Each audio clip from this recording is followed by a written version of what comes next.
Good morning dear students, how are you. हम समझते हैं कि आप लोग बहुत अच्छे होंगे। तो आज की वीडियो में हम डिस्कस करेंगे splitting of d orbital in octahedral complexes. जो ऑक्टाहेड्रल कॉम्प्लेक्स है उनकी जो है डी ऑर्बिटल की स्प्लिटिंग पढ़ेंगे। स्प्लिटिंग मतलब होता है टूट जाना। जरा आप केयर कीजिए क्या है। इन ऑक्टाहेड्रल कॉम्प्लेक्सेस, एक ऑक्टाहेड्रल कॉम्प्लेक्स में देयर आर 6 लिगेंड्स। उसमें क्या होते हैं, यहाँ पर 6 लिगेंड्स होते हैं। Round the central metal ion, किसके चारों तरफ होते हैं, सेंट्रल मेटल आयन के चारों तरफ 6 लिगेंड होते हैं। Approach of the ligand take place from the coordinate axes from 6 corners.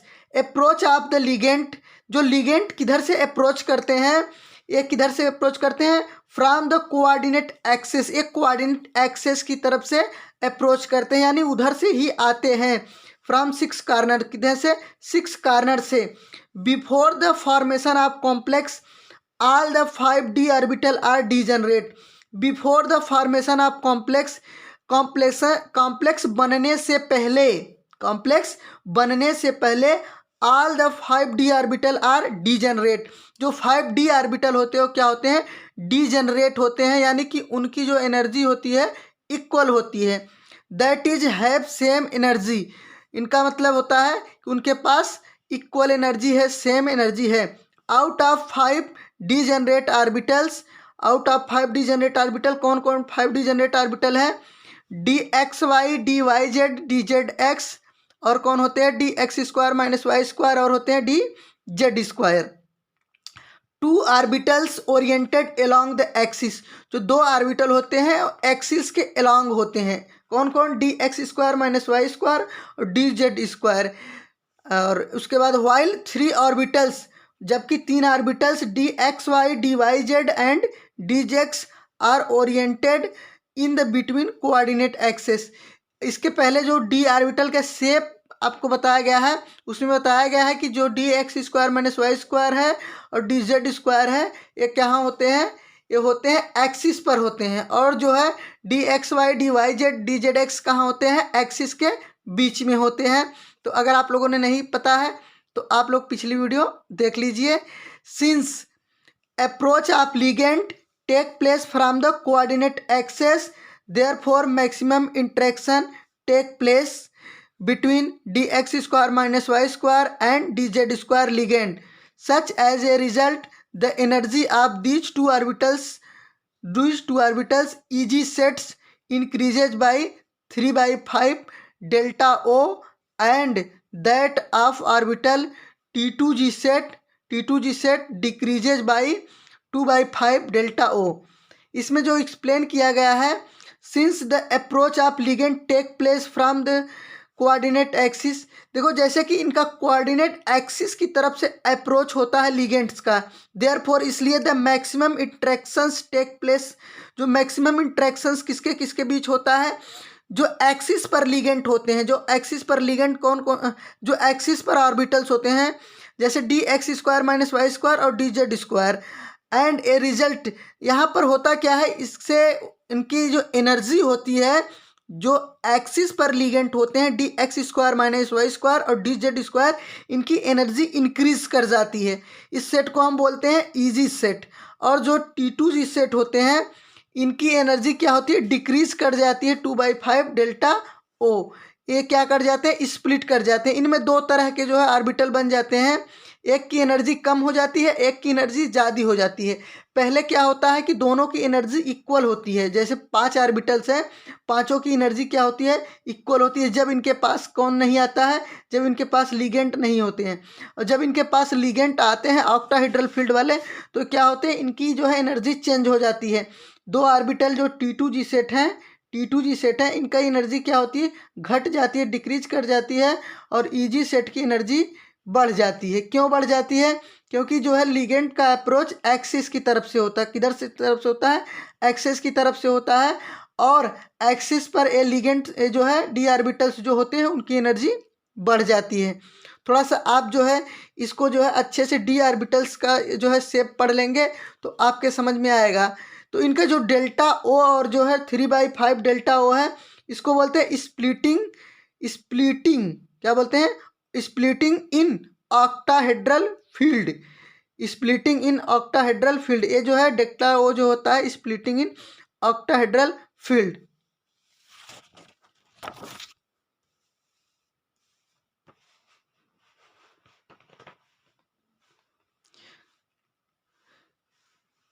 It is known as splitting of d orbital in octahedral field. जो जो टूट जाते हैं ऑर्बिटल्स, इन्हीं को क्या कहा जाता है, splitting of d orbital in octahedral field. इसी को क्या कहा जाता है, splitting of d orbital in octahedral field. The energy gap between T2G and EG set is represented by the parameter delta O or 10dq which is known as crystal field stabilization energy, जिसको क्या बोलते हैं, crystal field stabilization energy बोलते हैं। Delta o is known as a crystal field parameter. जो delta o होता है वह क्रिस्टल फील्ड पैरामीटर्स होता है। अब आप स्प्लिटिंग देख लीजिए।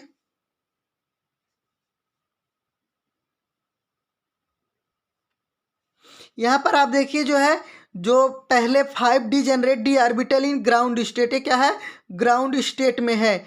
इनकी एनर्जी क्या है, इक्वल है। जब तक इनके पास कोई लिगेंड नहीं आता है तो इनकी एनर्जी क्या होती है, इक्वल होती है। उसके बाद क्या होती है, 5D generate D orbital in excited state.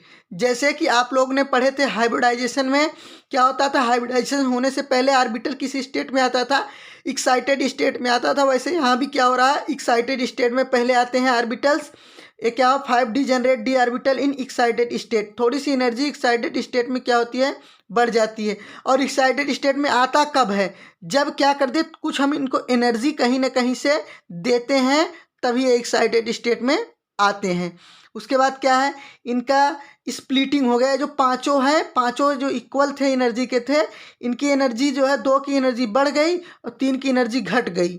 जब घट गई तो जो है ये क्या हो गए, ऊपर नीचे हो गए। ऊपर जो हो गया इसका मतलब इनकी एनर्जी इस लेवल से, ये जो लेवल है एनर्जी बैरियर लेवल है, इस लेवल से क्या है ज़्यादा हो गई, तो एक क्या चले गए, ऊपर चले गए। और इनकी एनर्जी जो है इस बैरियर लेवल से क्या हो गई, नीचे हो गई, कम हो गई। यानी कि अब ये इस लेवल पर नहीं रह गए। यही इनके एनर्जी बैरियर लेवल है। तो जिसकी एनर्जी बढ़ गई वो ऊपर चला गया, जिसकी एनर्जी घट गई वो कहाँ चला गया, नीचे चला गया। और 3/5 डेल्टा ओ से इनकी एनर्जी क्या हो गई, बढ़ गई, और इनकी 2/5 डेल्टा ओ से घट गई है। अब यहाँ पर ये कौन कौन से ऑर्बिटल बढ़े हैं, dx² - y², dz²। इसको बोलते हैं EG सेट और इसको बोलते हैं किसको, T2G सेट। अब इनका जो स्प्लिट हो गया, यही स्प्लिटिंग होती है। स्प्लिटिंग का मतलब होता है टूट जाना। स्प्लिटिंग का मतलब होता है टूट जाना। तो ये क्या गए हैं, टूट गए हैं, टूट के दो। अब यहाँ पर लिखा गया splitting of d orbital in octahedral field. जो स्प्लिटिंग ऑफ डी ऑर्बिटल है ऑक्टाहेड्रल फील्ड में, यही है स्प्लिटिंग का मतलब। ऑक्टाहेड्रल फील्ड में अगर क्या होते हैं, लिगेंड जुड़ते हैं, तो जो सेंट्रल मेटल के डी ऑर्बिटल है कुछ इस तरह से स्प्लिट कर जाते हैं। अब इसके बाद इसका इलेक्ट्रॉन कैसे इसमें फिल किया जाता है, इसको आपको समझाया जाएगा। आप थोड़ा इसको देखिए, distribution of DN electron in T2G and EG levels. कैसे इनमें इलेक्ट्रॉन्स को फिल किया जाता है। The electronic configuration in T2G and EG energy level is carried out by using Hund's rule of maximum spin multiplicity and Heisenberg principle of electronic Heisenberg of principle, और the electronic configuration is in strong field environment is given as below। इनका जो है जिस तरह electron की fill की जाती है, इनमें हुंड्स रूल भी अप्लाई होता है मैक्सिमम मल्टीप्लिसिटी का, और इनके अंदर जो भी लो एनर्जी के लेवल है, मतलब लो एनर्जी के ऑर्बिटल है, उनमें पहले इलेक्ट्रॉन को फिल किया जाएगा, और जो हाई एनर्जी के लेवल के जो है ऑर्बिटल है उसमें इलेक्ट्रॉन बाद में फिल किया जाएगा। देखिए इलेक्ट्रॉनिक कॉन्फ़िगरेशन इन स्ट्रॉन्ग फील्ड लिगेंड। इनका इलेक्ट्रॉनिक कॉन्फ़िगरेशन कैसे भरा जाएगा, इलेक्ट्रॉन अगर स्ट्रॉन्ग फील्ड लिगेंड है, the number of electron in D orbital, electronic configuration T2G और EG सेट, यानी कि जो T2G सेट है और EG में कैसे भरा जाएगा। अगर केवल D में एक ही इलेक्ट्रॉन है, D1 है, तो केवल पहले कहाँ भरा जाएगा, T2G। क्यों, T2G की एनर्जी नीचे है, अभी आप लोगों ने देखा T2G की एनर्जी कम है। तो उसके बाद अगर 2 इलेक्ट्रॉन है D2, तो T2G में दोनों भरा जाएंगे, एक जो है पहले दूसरे ऑर्बिटल्स में। उसके बाद D3 तो पहले दूसरे, जो T2G का है 3 ऑर्बिटल्स क्या है नीचे हैं उनमें भरे जाएंगे। उसके बाद जो D4 है, अगर तो D4 इलेक्ट्रॉनिक कॉन्फ़िगरेशन है तो कहाँ भरे जाएंगे 1 2 3। अब इसके बाद क्या होंगे, ये जो है EG में नहीं जाएंगे, यानी ऊपर नहीं जाएंगे, ऊपर जंप करके नहीं जाएंगे, ये पहले यही पेयरिंग करेंगे T2G में। तो देखिए जो है एक जो है पेयरिंग हो गई। अगर D5 कॉन्फ़िगरेशन है तो पहले 1 2 3, उसके बाद 4 5 पहले नीचे पेयरिंग कर ले रहे हैं। क्यों? क्योंकि नीचे के ऑर्बिटल की एनर्जी क्या है, कम है। जब एनर्जी कम है जिस ऑर्बिटल्स की, उसको पहले फिल कर लिया जाता है, उसके बाद जिसकी एनर्जी ज़्यादा है उसको फिल किया जाता है। यह आप लोगों को पता होगा। तो इसलिए जो है इसमें क्या हो जा रही है, पेयरिंग हो जा रही है, बाकी के ऊपर वाले ऑर्बिटल्स में नहीं जा रहे हैं। उसी तरह D6 D7, अब जो है यहाँ पर क्या हो गया D7, जब 6 इलेक्ट्रॉन्स क्या हो गए नीचे वाले में T2G वाले में पेयर हो गए, तब 7th इलेक्ट्रॉन्स ऊपर चला गया है। उसके बाद D8 देखिए, यहाँ पर जो है पेयरिंग होने के बाद एक एक जो है अनपेयर्ड हो गए। क्यों? क्योंकि पहले अब यहाँ पर अनपेयर्ड हो जाएंगे मैक्सिमम, उसके बाद फिर पेयरिंग स्टार्ट होगी। तो फिर उसके बाद पेयरिंग यहाँ पर हो गई, और इस टाइप से D10 होने पर कुछ इस तरह इनका इलेक्ट्रॉनिक कॉन्फ़िगरेशन हो गया। तो आप लोग जैसे अभी खाली वैकेंट ऑर्बिटल्स दिखाया गया था, तो उसके बाद आप वहाँ पर क्या करेंगे, इलेक्ट्रॉन फिल्स करेंगे। जैसे कॉम्प्लेक्स आपके मिलते हैं वैसे आप इनका क्या करेंगे, इलेक्ट्रॉनिक कॉन्फ़िगरेशन करेंगे। अब देखिए इलेक्ट्रॉनिक कॉन्फ़िगरेशन इन वीक फील्ड लिगेंड में कैसे इनका इलेक्ट्रॉनिक कॉन्फ़िगरेशन किया जाता है। इलेक्ट्रॉनिक कॉन्फ़िगरेशन इन वीक फील्ड इन्वायरमेंट, अगर जो है वीक फील्ड लिगेंड है तब इनकी स्प्लिटिंग कैसे होगी, तब इनका जो है इलेक्ट्रॉनिक कॉन्फ़िगरेशन कैसे किया जाता है। स्प्लिटिंग तब कैसे होगी, स्प्लिटिंग तो वैसे ही होगी, लेकिन इलेक्ट्रॉन को भरने का तरीका चेंज हो जाता है। Number of electron in D orbital और इलेक्ट्रॉनिक कॉन्फ़िगरेशन T2G EG, अगर एक ही इलेक्ट्रॉन है तो यहीं भरा जाएगा, 2 है तो T2G में नीचे ही भरा जाएगा, 3 है तो यहीं भरा जाएगा। अगर 4 हो जा रहे हैं, अगर 4 इलेक्ट्रॉन हो जा रहे हैं तो 3 यहाँ पर नीचे T2G वाले में भरने के बाद पेयरिंग नहीं होगी, एक इलेक्ट्रॉन EG में चला जाएगा। यही क्या होता था स्ट्रॉन्ग फील्ड में, यहाँ पेयरिंग हो जाती थी, चौथा इलेक्ट्रॉन यहीं जो है T2G में पेयर कर जाता था।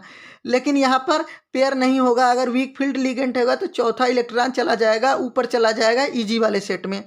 D5 है तो क्या होगा, 3 नीचे होंगे, उसके बाद 2 ऊपर वाले में चले जाएंगे, एक EG में। तो आप लोगों को पता होगा जो इलेक्ट्रॉन का भरने का तरीका है, 2 ऊपर फिर चला जाएगा। ऐसा क्या हो रहा है, क्योंकि जो स्ट्रॉन्ग फील्ड लिगेंड होते हैं वो क्या करा देते हैं, पेयरिंग करा देते हैं, और जो वीक फील्ड लिगेंड है वो पेयरिंग नहीं कराते थे। इसलिए यहाँ पर क्या होते हैं, सीरियल से पहले पूरा नीचे से तीनों भर जाएंगे, फिर ऊपर से एक एक इलेक्ट्रॉन भर जाएंगे। उसके बाद क्या होगी यहाँ पर तब पेयरिंग शुरू होगी जब पांचों जो है अनपेयर्ड हो जाएंगे। उसके बाद D6 देखिए, 5 यहाँ पर अनपेयर्ड हो गए तो छठवां कहाँ, नीचे, सबसे पहले नीचे पेयरिंग होनी शुरू होगी, क्योंकि नीचे से जिसकी एनर्जी कम है सबसे पहले इलेक्ट्रॉन वहाँ जाएगा, फिर कहाँ जाएगा, T2G में आएगा नीचे, यहाँ पेयरिंग होगी। और D7 में फिर यहाँ पेयरिंग, D8 नीचे पहले पूरी पेयरिंग हो गई, उसके बाद 2 बचे हैं, फिर D9 होने पर नीचे पेयरिंग होने के बाद ऊपर पेयरिंग होगी। जस्ट इस टाइप से इनको भरा जाएगा। और इसके बाद इनका क्या आता है, पेयरिंग एनर्जी। तो अभी आप लोग पेयरिंग समझे, तो what is the pairing energy क्या होती है।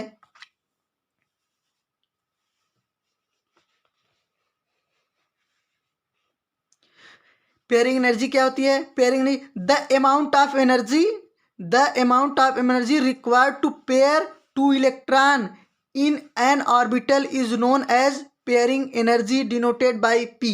The amount of energy require, कितनी जो है एनर्जी लगेगी किसी ऑर्बिटल में इलेक्ट्रॉन को पेयर कराने के लिए, किसी एक ऑर्बिटल में इलेक्ट्रॉन को क्या करे, पेयर करा दे। जैसे अभी आप लोगों ने देखा कि पहले अनपेयर्ड हो जाते थे, उसके बाद पेयर्ड होते थे।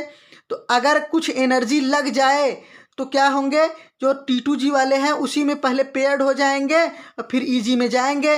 और एनर्जी वह न दिया जाए तो क्या करेंगे, पहले T2G में पूरा अनपेयर्ड हो जाएंगे, फिर EG में अनपेयर्ड हो जाएंगे। यानी कि कुछ न कुछ एनर्जी जरूर लगेगी, तभी पहले जो है EG में पेयर्ड होंगे, फिर T2G में पेयर करने के लिए जाएंगे।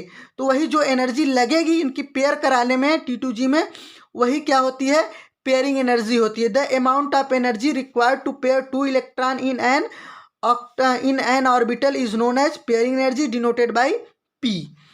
The delta O is greater than P, then all the electrons get paired in the T2G level and such complexes are known as low spin or spin paired complexes. If क्या अगर splitting energy से ज़्यादा है, अगर splitting energy क्या है ज़्यादा है और पेयरिंग एनर्जी कम है, यानी कि थोड़ा से भी एनर्जी अगर मिल जाए तो इलेक्ट्रॉन क्या हो जाए T2G में पेयर्ड हो जाए, यानी कि पेयरिंग एनर्जी कम है स्प्लिटिंग एनर्जी ज़्यादा है। Then all electron get paired, जब थोड़ी सी एनर्जी मिलने पेयर हो जाएंगे तो आराम से पहले T2G में क्या कर लेंगे पेयरिंग कर लेंगे इन T2G level and such complex. और इस कॉम्प्लेक्स को क्या कहा जाता है लो स्पिन। क्यों लो स्पिन कहा जाएगा, क्योंकि इनमें ज़्यादा से ज़्यादा क्या कर जाएंगे पेयर्ड कर जाएंगे, तो इनमें जो है अनपेयर्ड इलेक्ट्रॉन कम रहेंगे और अनपेयर्ड इलेक्ट्रॉन कम रहेंगे तो इनकी क्या हो जाए स्पिन्स नहीं होगा, मतलब इसको लो स्पिन्स बोलते हैं। स्पिन पेयर्ड कॉम्प्लेक्स इनको क्या बोला जाता है spin paired complex. If the delta O यानी स्प्लिटिंग एनर्जी क्या है कम है और पेयरिंग एनर्जी बहुत ज़्यादा है, पेयरिंग एनर्जी क्या है बहुत ज़्यादा है, then the pairing of electron does not take place, तब क्या होंगे ये जो है पेयरिंग नहीं होगी। कहाँ पेयरिंग नहीं होगी T2G में पेयरिंग नहीं होगी, तो पहले क्या कर जाएंगे T2G में पूरा अनपेयर्ड भर जाएंगे, उसके बाद फिर EG में अनपेयर्ड होंगे, तो then take place in T2G level until T2G EG level are single filled, then the complex are called high spin और स्पिन फ्री कॉम्प्लेक्स। अगर क्या होंगे जब पेयरिंग एनर्जी बहुत ज़्यादा हो लगेगी कि इनको पेयर्ड करने के लिए और स्प्लिटिंग एनर्जी कम रहेगी, तो ये क्या करेंगे इनकी सबसे पहले जो है T2G AG पूरे में क्या कर लेंगे सिंगल फील्ड हो जाएंगे, यानी एक एक इलेक्ट्रॉन भर जाएंगे। उसके बाद कॉम्प्लेक्स क्या करेंगे फिर क्या होगी इनकी जो है T2G में पहले पेयरिंग होगी फिर EG में पेयरिंग होगी।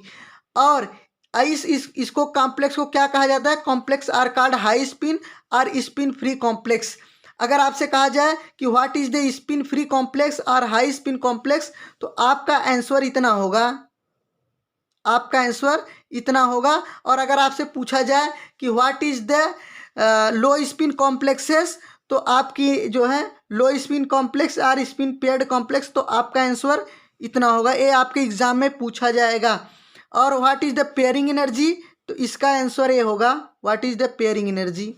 तो ये जो है आपके एक एक दो दो नंबर के 3 क्वेश्चंस हो गए यहाँ पर।